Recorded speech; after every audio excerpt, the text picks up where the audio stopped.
नमस्कार, पुनः स्वागत और अभिनंदन आपके अपने चैनल सृजन नवाचार में। मैं अर्चना शुक्ला एक नई शिक्षण योजना कक्षा 4 विषय संस्कृत प्रकरण बुद्धिबलम जो 5वां पाठ है को लेकर उपस्थित हुई हूँ। तो चलिए देखिए, सारे कॉलम्स वही। लर्निंग आउटकम, बच्चे पुस्तक की कहानी को समझकर अपनी भाषा में सुना लेते हैं और उसे अपने शब्दों में लिख लेते हैं। बच्चे कथा में छिपे नैतिकता को समझ लेते हैं। प्रकरण बुद्धिबलम।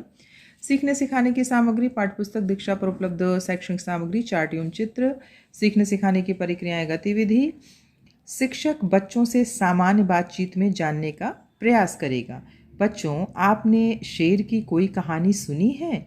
बच्चों, आपको कहानी कौन सुनाता है? कहानी से हमें क्या कोई सीख भी मिलती है? बच्चों, आज हम लोग प्रकरण बुद्धिबलम का अध्ययन करते हुए जानेंगे हमें इस कथा से क्या सीख मिली।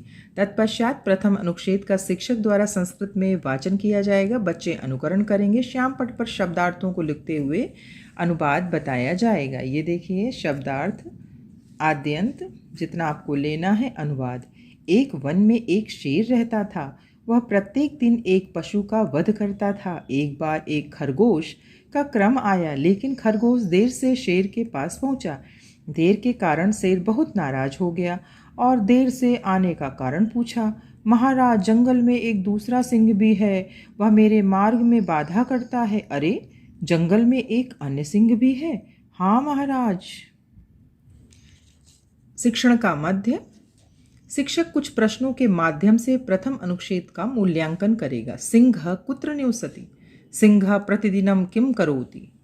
तत्पश्चात द्वितीय अनुच्छेद का संस्कृत भाषा में उच्चारण करते हुए बच्चों को बताते हुए शब्दार्थ को स्पष्ट करते हुए अर्थ बताया जाएगा। फिर शब्दार्थ आद्यंत जितना बचा है आपका।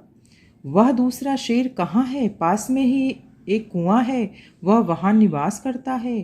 शेर खरगोश के साथ अन्य सिंह को देखने के लिए कुएं के समीप जाता है।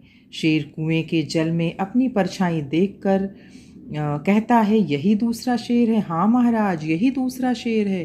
क्रोधित शेर दूसरे सिंह को मारने के लिए कुएं में कूद जाता है। खरगोश बुद्धि से अपनी रक्षा करता है।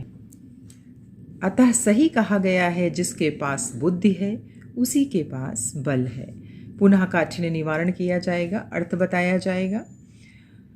शिक्षण के पश्चात शिक्षक कुछ और कथा बच्चों को सुनाएगा और उसमें हमें क्या सीख मिली पूछेगा। बुद्धि शारीरिक बल से अधिक बलशाली है। अनुच्छेद से प्रश्न भी पूछेगा।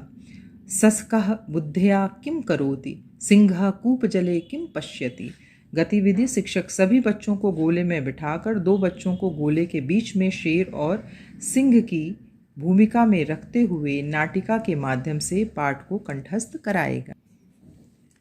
गतिविधि, शिक्षक सभी बच्चों को गोले में बैठाकर दो बच्चों को गोले के बीच में शेर और खरगोश की भूमिका में रखते हुए नाटिका के माध्यम से पाठ को कंठस्थ कराएगा। गृह कार्य, सभी बच्चे इस कथा को अपने शब्दों में लिख कर लाएंगे।